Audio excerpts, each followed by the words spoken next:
Good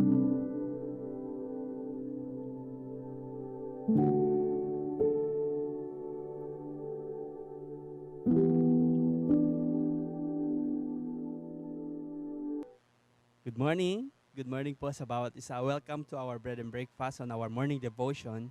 At nagpapatuloy po tayo sa 1 Samuel chapter 28. Ito po ay patuloy sa journey po ni David on how he became the king of Israel. And kahapon nga po ay atin pong natunghayan how David, nag-struggle din po si David doon sa journey po niya.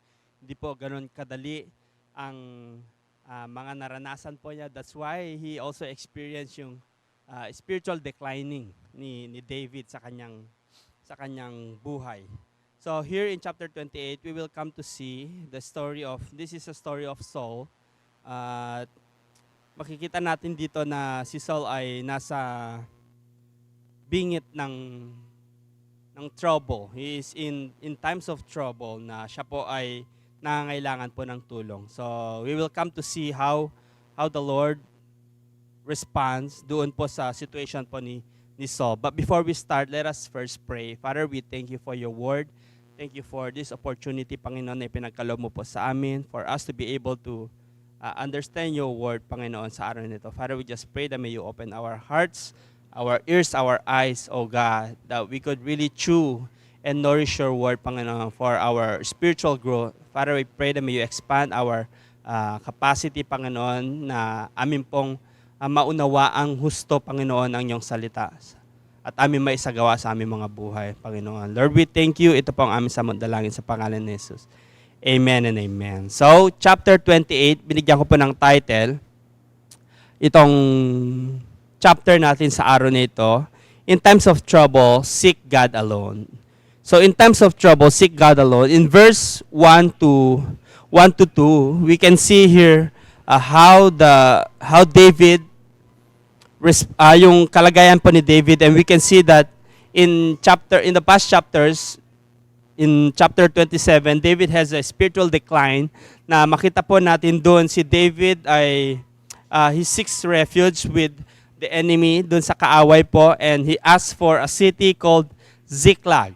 And then here, nandun po sa past chapter, parang inaccept po niya na there will become a time na yung life po niya ay mapapatay po siya ni King Saul. Ito po yung nabanggit po niya. That's why here in chapter 28, he seek refuge doon po sa kaaway, the Philistines. At ang sabi po dito, in those days, Philistines gathered their forces to fight against Israel. Achis said to David, "You must understand that you and your men will accompany me in my army." So dito po ay makikita po natin na si David ay naging servant po o naging soldier po ng mga Philistines, at sila po ay gagamitin for them to go at war sa mga Israelite. Kaya ang sabi po ni David said, "Then you will see for yourself what your servant can do." So Achish replied, "Very well, I will make you my bodyguard for life." So dito po sa time na ito, David wala po siyang magawa kasi it was the Philistines who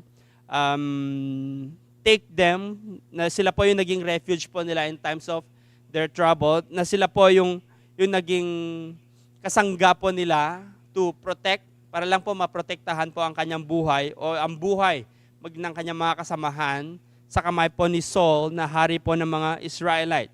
So in verse 3, and this is where we start, ang sabi po dito, "Now Samuel was dead, and Israel had mourned for him and buried him in his own town of Ramah. Saul had expelled the mediums and spirit from the land." So again, bigla pong nabanggit po muli yung Samuel was dead.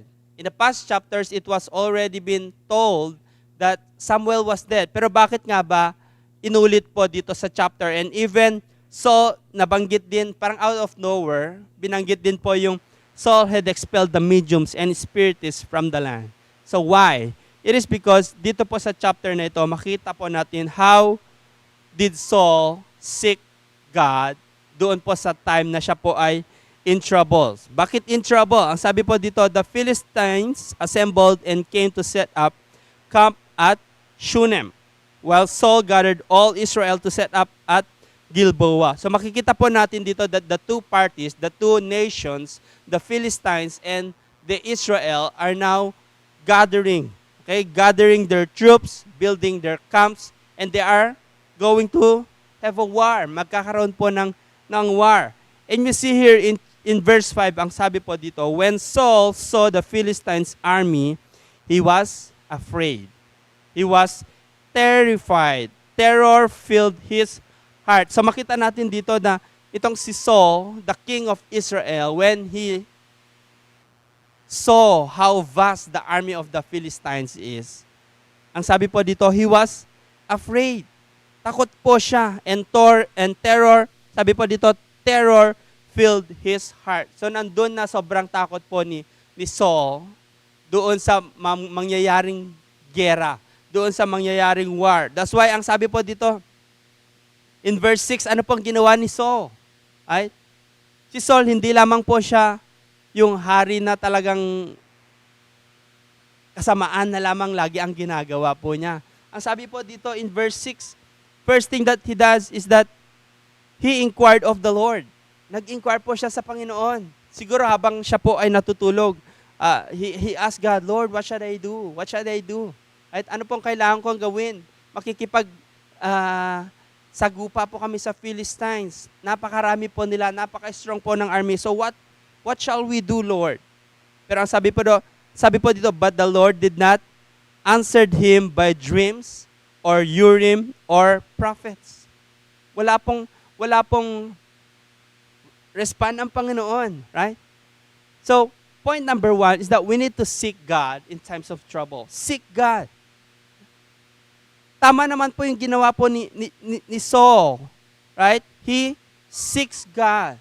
Doon po sa time na siya po ay fearful. Doon po sa time na yung heart po niya ay punong-puno po ng terror. He inquired, nagtanong po siya sa Panginoon. He seeks the Lord. Pero ang sabi po dito, but the Lord did not answer. Bakit parang kung titingnan po natin, it's so unfair, Lord. Bakit parang napaka-unfair? Right? Yung tao naman, humingi naman ng tulong, nag-inquire naman sa'yo, pero bakit di ka sumagot? Why did you not answer even in dreams or in, ang sabi po dito, in dreams or Urim or even on the prophets? Siguro si Saul, when wala po siyang naririnig na salita ng Panginoon, pumunta po siya sa mga prophets. I don't know kung sino mga prophets pa ito kasi si Samuel ay sabi po dito patay na. Siguro nagtanong-tanong din siya, any word from God? But the prophet says, no, wala pong balita sa salita ng Panginoon. That's why, so, makita po natin dito, in verse 7, ang sabi po dito, Saul then said to his attendants, find me a woman who is a medium so I may go and inquire of her. Right? Nakita natin nung una, si Saul, nag-inquire siya sa Panginoon. But because Saul thinks and feels that God is not answering him, even though God really did not answer kay Saul. Hindi po nagre-respond. Okay? Itong ang Panginoon kay Saul. Why? It is because even Saul, si Saul, the king of Israel, he does not listen. Right? Siya po yung nag-i-inquire. Palagi po siya nag-i-inquire sa Panginoon. Right? But Saul is not a good listener. He does not listen to what God is telling him. Doon po sa mga past chapter, makita po natin doon. Right? Sinabi na po ng Panginoon. Ano po yung sabi ng Panginoon kay Saul? I have rejected you and I will give your kingship to your neighbor David. Right? Pero hindi po nakinig po itong si Saul. At ano po yung ginawa niya? Imbes na ipaubaya niya yung kanyang trono or ibigay niya, i-acknowledge niya si David to become the king, ano po yung ginawa po niya? He tries to kill David. Tinry po niyang patayin si David kasi gusto niya pa rin maging king. Pero ang sabi po na Panginoon, I have already rejected you and I will remove you from your kingship. Pero matigas po ang ulo po ni David. Okay, so there is one in Endor, they said. So meron daw pong medium or ito yung tinatawag po nating espiritista. Right? These are the palm readers. Ito po yung mga katumbas po nila dito sa time po natin ngayon. Palm reader, right? Yung mga may bola-bolang kristal, right? Sila po yung mga medium na ginagamit daw po to speak to someone na namatay na. So in verse 8, ang sabi po, so Saul disguised himself, putting on other clothes, and at night he and 2 men went to the woman, consult a spirit for me, he said, and bring up for me the one I name. But the woman said to him, surely you know that Saul has done, he has cut off the mediums and spiritists from the land. Why are you set a trap for my life to bring about my death? So you see, so doon po sa kingship po niya, hindi lamang po puro gulo or walang magandang nagawa po si Saul. So when he was a king, he also tries to do the will of God, right? Kasi yung will ng Panginoon na mawala po itong mga mediums, itong mga espiritista, yung mga gumagamit ng evil spirits to commune with the dead.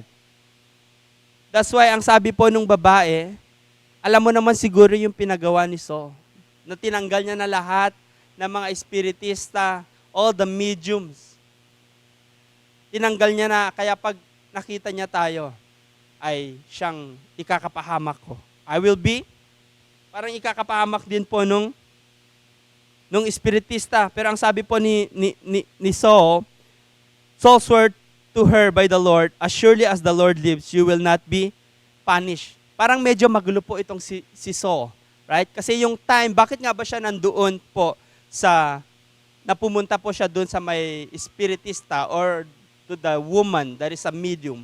It is because he could not have an answer sa Panginoon. Wala po siya makuhang respond o hindi niya marinig ang Panginoon. Pero ang sabi niya po dito, Saul swore to her by the Lord, as surely as the Lord lives, you will not be punished for this. Right? Parang napaka-contrary. Then ang sabi niya po in verse 11, then the woman asked, whom shall I bring up for you? Sa una po, yung babae, parang duda po siya, why? Sino ba tong, bakit ka nagpapa medium, right? Alam mo naman na pinagawa ni Saul ay kinat niya lahat ng mga mediums. At kung sino man ay papatayin, right? Kapag mahuli. Siguro akala niya si Saul ay kumbaga pag sa pulis yung may bypass operation. Pero makita natin po dito na yung woman, tinanong po niya, whom shall I bring up for you? Whom shall I bring up for you? Ang sabi po ni Saul is that, I want to bring up Samuel. So first, makita po natin, first nag-inquire po si Saul sa Panginoon. But then, God did not respond. Wala pong respond ang Panginoon. That's why, itong si Saul ay pumunta po siya sa isang medium or sa isang babae na espiritista to ask Samuel. Bakit si Samuel? Right? Because in the time of King Saul, nung buhay pa po si Samuel, the kingdom of Israel is so great. Right? Lahat po ay natatanong po niya kay Samuel because Samuel was near from God. At ang Panginoon ay nangungusap po kay Samuel. Kaya siya po yung tinawag po ni Saul para po kumausap po sa Panginoon. And he asked for guidance, he is asking for advice. And in verse 12, when the woman saw Samuel, he cried out at the top of her voice and said to Saul, why have you deceived me? You are Saul. So after po magawa po nung babae, siguro gumawa po siya ng chant po niya, and then here comes Samuel. Noong una, when I first read it, parang kung titingnan ko, totoo ba na lumabas si Samuel o parang nagjo-joke lang yung babae na scam, yung parang nag-ala boses, Samuel lang po siya. But here in the Bible, it says here, she cried out at the top of her voice. He was terrified. He was fearful. Bakit? It is because the woman, hindi po niya kinaya yung spirit na lumabas. And it's not an evil spirit. And it's spirit that comes from God. Hindi po niya, she was not used to deal with the spirit that comes from God. O siguro, kasi used na siya doon sa spirit, the evil spirit na ginagawa po niya when he does the medium. But here, lumabas po talaga yung espiritu po ni Samuel. And it was sent by God. That's why he was very terrified. And his voice, ang sabi po dito, why have you deceived me? You are so.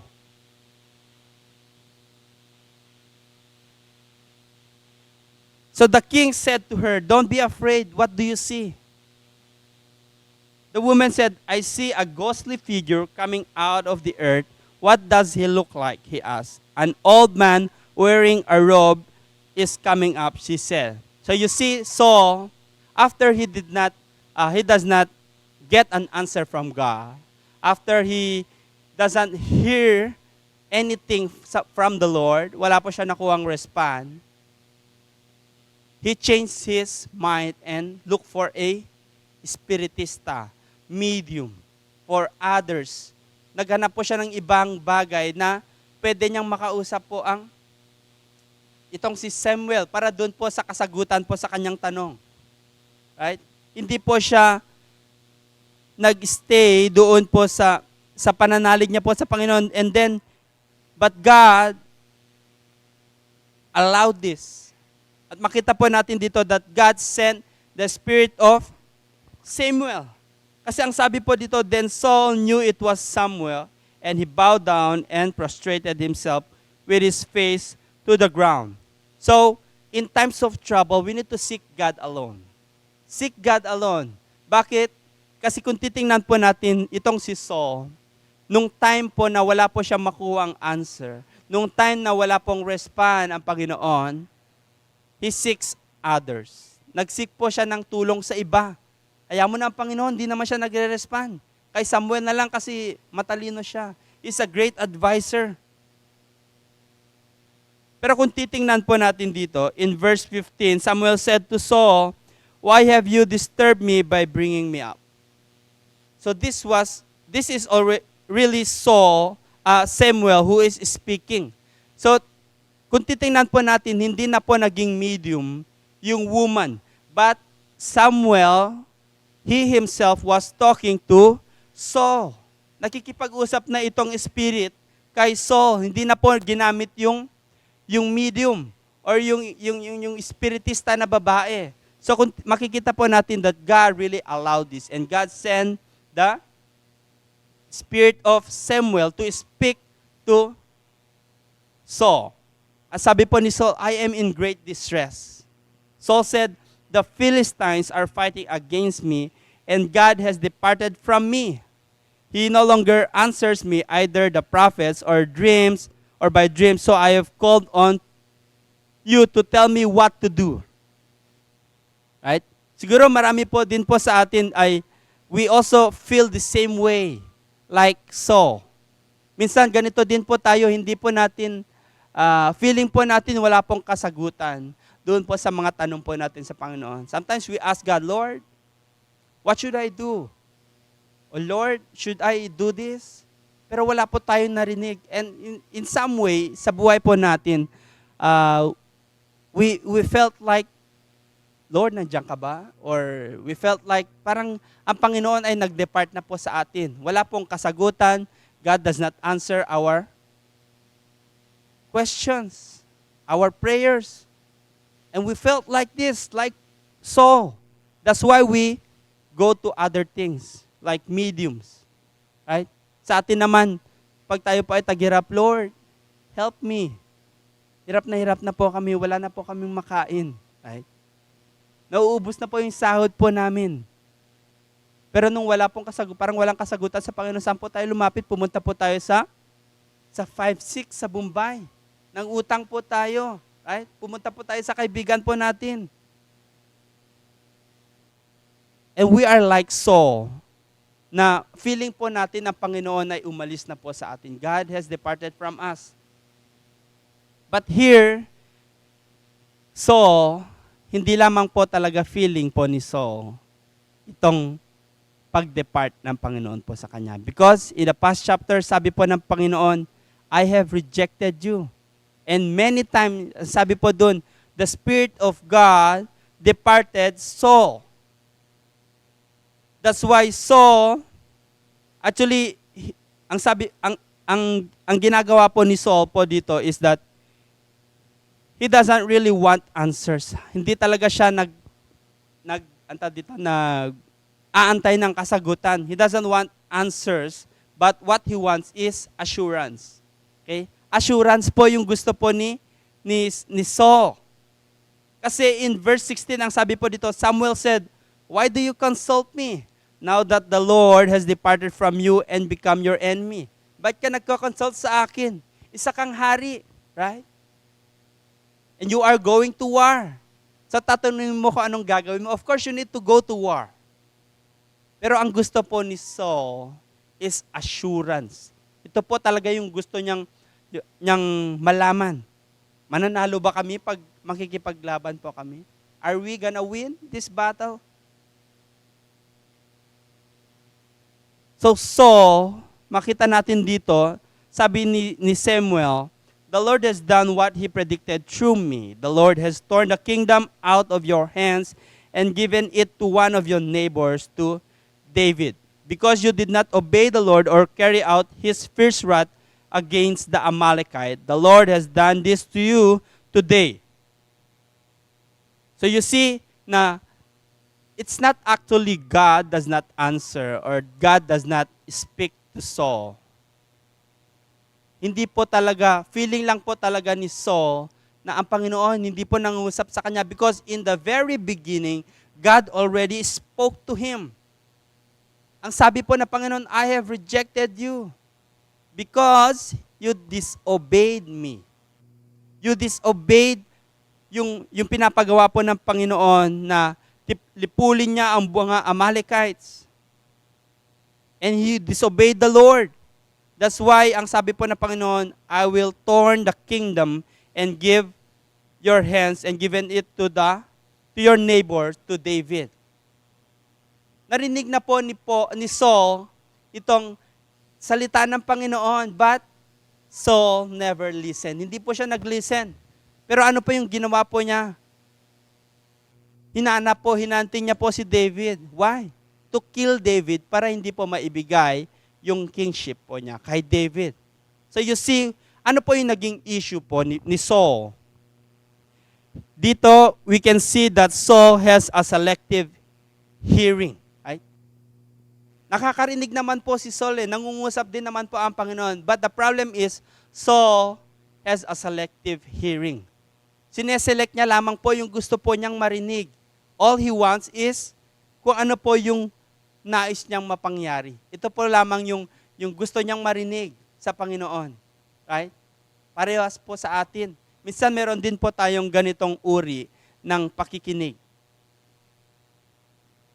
What we only want is the things that will gives us benefit. Ito lang po yung gusto natin marinig. Right? Minsan nagtanong po tayo, we ask for an advice to our pastor.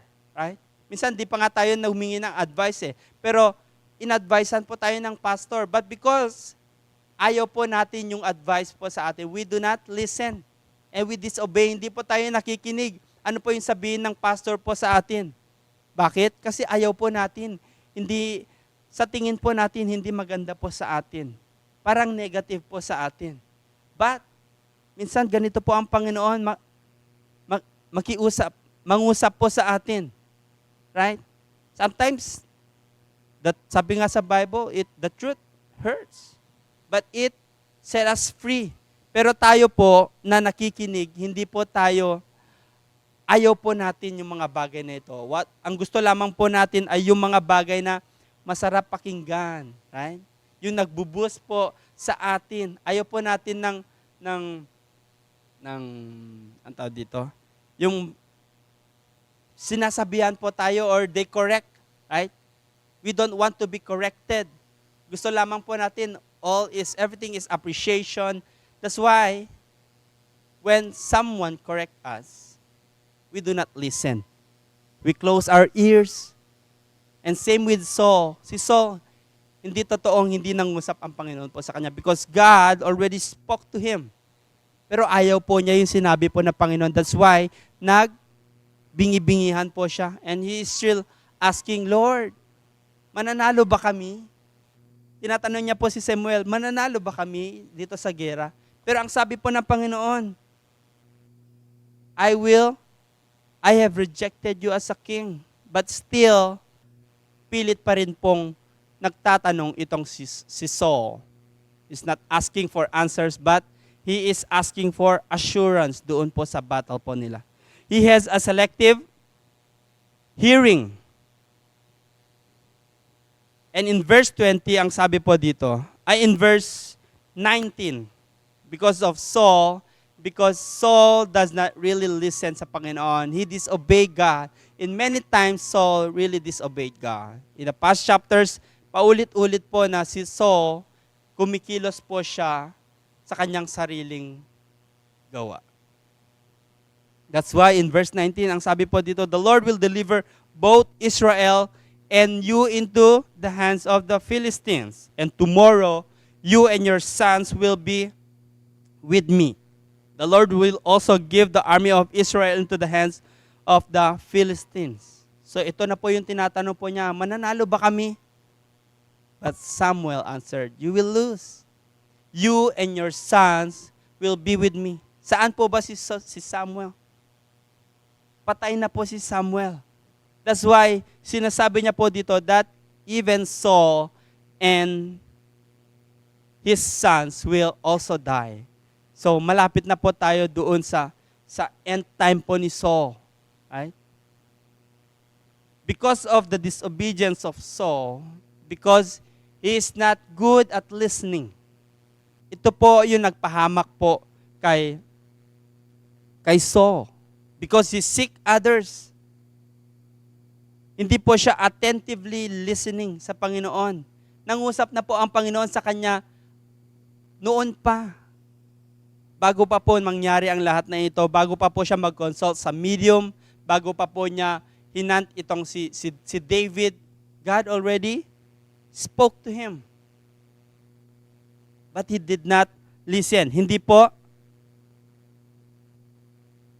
nakinig itong si Saul. That's why in verse 20, ang sabi po dito, immediately Saul fell full length on the ground, filled with fear because of Samuel's word. His strength was gone, for he had eaten nothing all that day and all that night. So when the woman came to Saul and saw that he was greatly shaken, she said, look, your servant has obeyed you.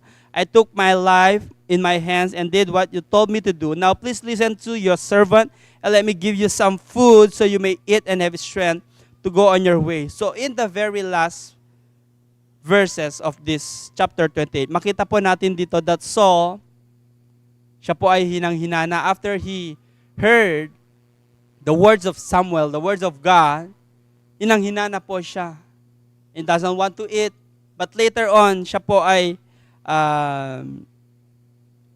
kumain din and bumalik na po siya sa kanyang dapat kalalagyan. Right? Bumalik na po siya sa kanilang place. Ano po yung nakalimutan po ni Saul po dito? Sabi ko kanina, yung issue po ni Saul is that he has a selective hearing, and secondly is that he has an unrepentant heart. Hindi po nagrepent itong si Saul. After hearing the word of Samuel, natakot lamang po siya, but he never repented. Hindi po siya humingi ng kapatawaran doon po sa kanyang nagawang kasalanan. He doesn't ask for repentance. Pwede namang po sana humingi siya ng kapatawaran because God is a full of grace. God is a God of grace. But Saul did not repent. Nandun na lamang po, tinanggap na po niya yung kanyang faith. Tinanggap na po niya yung kanyang pagkatalo. Tinanggap na lamang po niya yung sinabi po ni Samuel. He did not repent. That's why, ito na po yung naging last na journey po ni Saul bago po siya mamatay. Bago po siya makikipaglaban. He accepted his fate na siya po ay magiging talunan. Pero si Saul, sa una pa lang, sa chapter na ito, he seek God. But Saul, after seeking God, hindi lamang po ang Panginoon ang kanyang sinik. But he seek others and he did not listen to the voice of God. He did not listen. Alam po niya, sinabi ng Panginoon, nagkamali ka because you disobeyed the Lord. Sabi po ni Samuel. But Saul did not repent. Narinig niya, di ba? Narinig na po niya na sinabi po ni Samuel, because you disobeyed the Lord. But Saul, upon hearing this word, he did not listen. Magkaiba po kasi yung hearing sa listening. Amen? When we hear, we need to listen that we can obey or we can understand kung ano yung sinasabi po sa atin. Sinabi po ni Samuel, you have disobeyed the Lord. Siguro, pag nag-listen sana po, itong si Saul, he should have repented to God. And God might give him grace. But Saul, without a listening heart, with unrepentant heart, he just accepts his fate. Na ang sabi po dito, tomorrow, you and your sons and the army of Israel will be in the hands of the Philistines. So what does God wants us to receive sa araw na ito? Maybe in our lives, we are like so, na tayo po ay, we are in need of the help of God. We are in need of the advice or answers from the Lord. And we have inquired to God, Lord, what shall we do? We ask God the things na nais po natin itanong sa Panginoon. But in our life, it felt like we are like Saul, and we don't feel that God is speaking to us. We don't feel that God is there with us. And we felt like the Spirit of God is depart from us. He departs from us because of the sins that we had. At ito po yung nasa isip po natin, ito po yung nasa puso po natin na ang Panginoon ay wala po sa atin because we are sinners. But today, let us try to look again. The Word of God says here that God sends the Spirit of Samuel. Sometimes when we do not listen, it's not that God did not answer. It's not that God did not respond, but it is us. We must look in us. Are we listening doon po sa salita ng Panginoon? Are we listening to the voice of God? Or are we like Samuel, that we just want the things, we want to hear things that is pleasant into us? Yung mga bagay lamang po na nais po natin marinig, ang gusto po nating marinig, but not the things that God wants us to really hear, wants to hear. Today, brothers and sisters, God is telling to us that I have not departed from you, and I am here, and I see you, and I hear you, and I'm speaking to you. Listen carefully. Open your ears. Let my voice enter your heart. Father, today we just want to come before you, O God. And we want to repent, Lord, for in our life, Lord, we've been disobedient, O God. We do not listen. We only want the things, Panginoon, na nais po namin sa buhay. At di po kami nakikinig, Panginoon, sa iyong mga salita. Even in your word in the Bible, Lord, we disobey. That's why, Father, we come today and we ask for forgiveness. May you forgive us, Lord, and we pray that may you change our hearts. Open our ears, Panginoon, that we could really hear your word, that we could really listen and we obey sa iyong mga salita, Panginoon. Dalangin namin na kami po ay patuloy, Panginoon, na mag-journey kasama po kayo sa aming buhay. That the things, Panginoon, that you are telling us, Father, we could really do it in our life. We could really hear your voice. We could really hear, Panginoon, yung mga respond mo sa aming mga tanong on all our prayers. Father, I pray that may you continue to speak to us, God. May you strengthen our spiritual capacity, O God, that we could really hear your voice. Father, you see your people today. They are longing for your voice. Are longing for answers. Longing for help. Father, I pray that may your spirit continue to dwell in each and every one of us, oh God. Visit them, Lord. Show them and tell them, oh God, that you are there and you never depart from them, oh God. And you were always there to help them. As long as we only learn, oh God, to obey and to listen into your word. Father, we thank you for your book. Thank you for your word in 1 Samuel chapter 28. Father, forgive us for being like Saul, who has a selective hearing, O God. Forgive us for having unrepentant heart.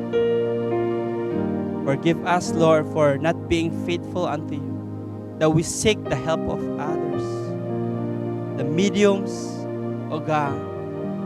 Para may we cut and we bind all the spirit of mediums, O God. Panginoon, sa mga kasama ko, O God, ngayon sa araw nito, na they have encountered or sila po ay nagamit sa mga bagay na ito, O God. The mediums, O God, the palm readings, O God, sa mga panghuhula, O God. Para I pray that may you cut the evil spirit that is entied unto them, O God. May you release and we cut off this spirit, O God, and we rebuke it in the name of Jesus, Panginoon, na hindi na po magbalik yung connection ng Espiritu, Panginoon, ng mga bagay nito. All the evil spirits, Panginoon, that connects us, O God, to the enemy. Father, I pray that may you rebuke it and remove it, Lord. Father, thank you for the freedom, O God, that we could really now hear you, Panginoon.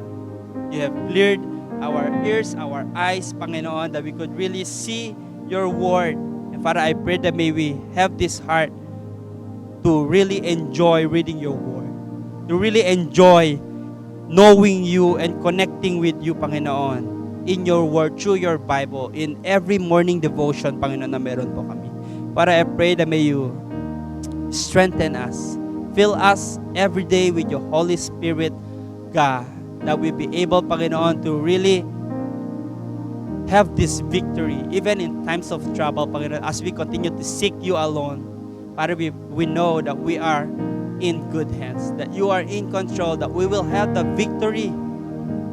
Kami man po ay susulong, Panginoon, sa battle. Hindi po kami magwo-worry. We will not fear because we have you.